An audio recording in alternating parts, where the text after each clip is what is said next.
ላይ ወረወራኝ። ጉልበቴንና ግራ ጉልበቴን እንዲሁም የእጅ መዳፌ ስቲል ምልክቱ አለ። እንከባለላለሁ። በቃ ተንከባለልኩ። ሰላም ጤና ይስጥልኝ። ውድ የተከበራችሁ ቤተሰቦች እንዴት ናችሁ? ደህና ናችሁ? እኔ ያለው እግዚአብሔር ይመስገን። ቤተሰብ ማለት ነው መግቢያው ላይ እንደሰማችሁት በጣም የሚገርም ታሪክ አይደለም ታይቶ ተሰምቶ ራሱ አይታወቅም። እና ምንድን ያለችው እህታችን ማለት ነው ተኝቼ 9 ሰዓት ከባለቤቴ ጋራ ዘግተን የተኛ ነው። አንድ ሴት መጣችና ገፈተረችኝ። ከዛ በኋላ መርፌ ይዛለች። ከዛ ልጅ ይዤ ነበር። ልጄን ወደዛ ወረወርኩኝና ወደ አልጋ ላይ ተይኝ ስላት ወደ አልጋ ላይ ጣለችኝ። ከዛ በኋላ እጄንና ግራ እግሬን ጉልበቴን በመርፌ ወጋችኝ።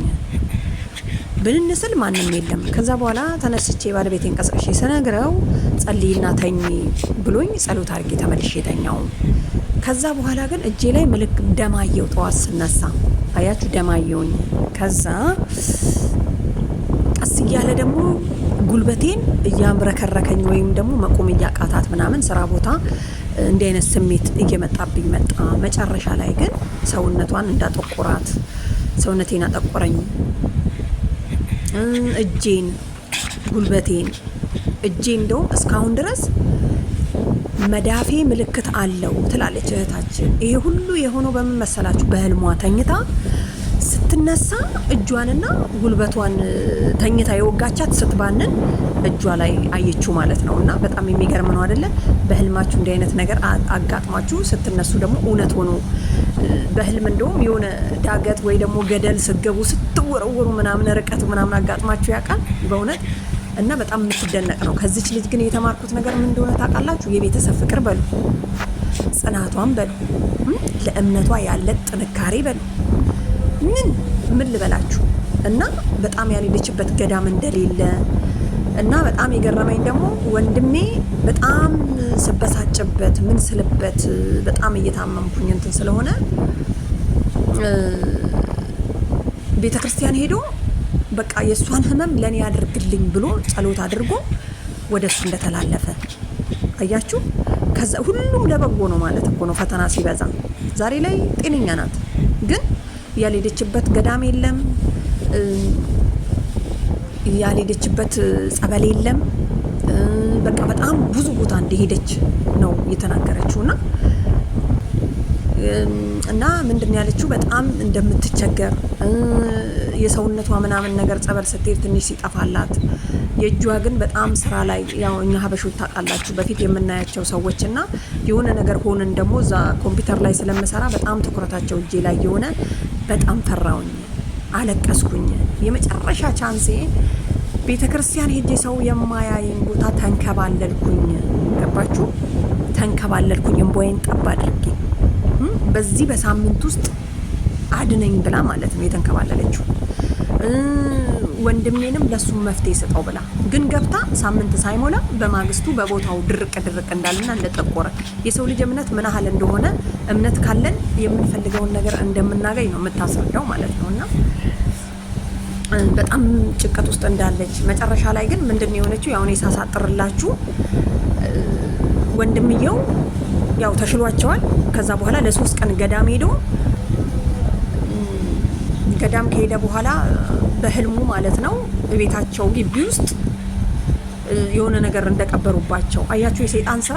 ሰይጣን እኮ ለጊዜው እኮ ስልጣን አለው፣ ለሆነ ሰዓት ስልጣን ይኖረዋል፣ ግን አያዛልቅም፣ ይከሽፋል እንጂ ማለት ነው። እና ከዛ መጥቶ ግቢ ውስጥ ተቆረጠ ማለት ነው። እና ከዛ በኋላ መጥተው ወንድምየው ከመጣ በኋላ ለእሷ ይነግራትና ለእህትየው እንትኑን ቆፍረው ሲያወጡ እንስሳ ምናምን ነገር እንደተቀበረ እቤት ውስጥ አያችሁ። የሰው ልጅ ለሰው ምን ያህል ተንኮለኛ እንደሆነና መርዝ እንደሆነ። ምክንያቱም ከለሬ በጣም አንድ አይነት ስለሆነ ሰዎች በጣም እንደሚጓጉባት እንደሚመኟት ምናምን ነገር ነው በፊት ከተማሪነት ጀምራ ማለት ነው። እና እንግዲህ የምትቀናባት ሴት ናት እንደዚህ ያደረገችው። ምንድን ያለችው? ከዛ በኋላ አወቅኳት ማንነቷን። ምክንያቱም ጸበል ላይ ሆኜ በርሜል ጊዮርጊስ ሄጄ ብድንም ያረገብኝን ሰው ባቅ ይቅርታ ጠይቀዋለሁ እንጂ ለክፉ ወይም ደግሞ ለበቀል አልሄድም ብዬ ቃል ስለገባሁኝ አሁንም ቢሆን ይቅርታ አድርጌላታለሁ ነው ያለችው። ሲጀመር ባለቤቴ አልሰማ፣ እኔና ወንድሜ ብቻ ነን የምናውቀው። ስለዚህ በጣም የገረመኝ ነገር ምን እንደሆነ ታውቃላችሁ? በህልሟ እስካሁን ድረስ ምልክቱ አላለች። የመሀሉ ምን አይነት እንትን ቢሆን ነው እንደዚህ አይነት ነገር የሰራው? እናንተ ሰው መስሎ መጥቶ በህልማችሁ ተኝታችሁ የተደረገባችሁን ነገር ስትባንኑ ማየት ማለት እኮ ከባድ ነው። በእውነት በጣም ያሳለፈችው ስቃይ በጣም ከባድ ነው። ግን በቃ የሆነ ጽናት ያስፈልጋል። ይሄኛው ለሁሉም ማስተማሪያ ነው። ምክንያቱም በእምነታችን አለመድከምን ነው የሚያሳየው። ማንም ሰው በሚያምነው ነገር ከልቡ ካመነ ከልቡ ከለመነ እንደሚሳካ ነው እቺ ልጅ የምታስተምረው ማለት ነው። እና ዛሬ ላይ እንግዲህ ደህና ነች ከነ ቤተሰቦቿ። ምክንያቱም በጣም ባልየው ራሱ ብዙ ነገር ሲረዳት ነበረ።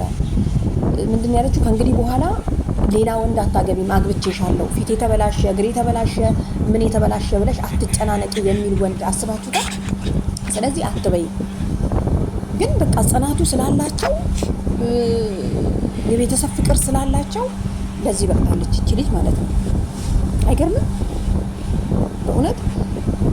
እና በጣም ነገሩ የሰው ልጅ እኮ ከልቡ ካለቀሰ የማይሳካለት ነገር የለም። ከምር እኔ ራሱ ፈጣሪ ይመስገንና የለመንኩኝ ነገር ውሎ አያድርም፣ ወዲያው ነው እላችኋለሁ የሚደርስልኝ ማለት ነው። እና ለማንኛውም በጣም ተገርሜ በጣም እያዘንኩኝ እንዲህ አይነትም ነገር አለ እንደሚያስብል እኮ ነው። አያችሁ፣ አንደኛ የፈጣሪን ከቆይታ በኋላ የፈጣሪን መልስ መመለሱ በሉ። ሁለተኛ ደግሞ እች ልጅ የሁሉ ከእግሯ በሉ ከእጇ በሉ ሰውነቷ ሁሉ እስከሚበላሽ ድረስ ይሄን ያህል ሴትዮዋ ምን ብቀናባት ነው እንዲህ በሰይጣን አስደርጋ ያመጣችባት ማለት ነው። በጣም የሚገርመኝ ነገር አንድ ቀን እንትን ላይ አይቼ የሆነ እስክንድር ነው ማን ነው የሚባል ጋዜጠኛ ላይ ነው መሰለኝና ጓደኛዋ ላይ ቀንታባት ምንድን ያደረገችው? ውሻውን ባልየው እንዲመስላት አድርጋ አሰራችባት። ከዛ በኋላ ሴት ልጅቷ ያኛውን ባልየው የተባለውን ወሰደችው ማለት ነው። ከዛ ውሻውን ምንድነው የምታደርገው መሰላችሁ? እንደ ባልየው ነው የምታየው። በቃ ውሻውን አመጡና እዛ አስቀመጡላት። ከዛ በቃ ባል ነው የሚመስላት። ምግብ ታበላዋለች፣ ታጠጣዋለች፣ ታቅፈዋለች። እሱ አይደለም ብለው ሲነግሯት እንኳን አይደለም ባሌ ነው እኮ ይሄ ምናምን ነገር ትላለች። ምክንያቱም አይኗ ላይ ነው ያስደገሙት ማለት ነው። እና ቤተሰብ በጣም ከባድ ነው እንዲህ አይነት ነገር ማለት ነው። እንደው ባታምኑበት ራሱ አጋጣሚ ሆኖ እንዲህ አይነት ነገር የሆነ ለፈተና ሊመጣ ይችላልና እንግዲህ ክፉ ጓደኛን እግዚአብሔር የያዝልኝ ነው የሚባለው አይደለ? ሰው ደግሞ አለ ሰው እንዴት ይኖራል? ሰው ለሰው ልጅ መድኃኒት ነው ይባላል። ስለዚህ እንደዛ ነው ቤተሰብ ለማለት ነው።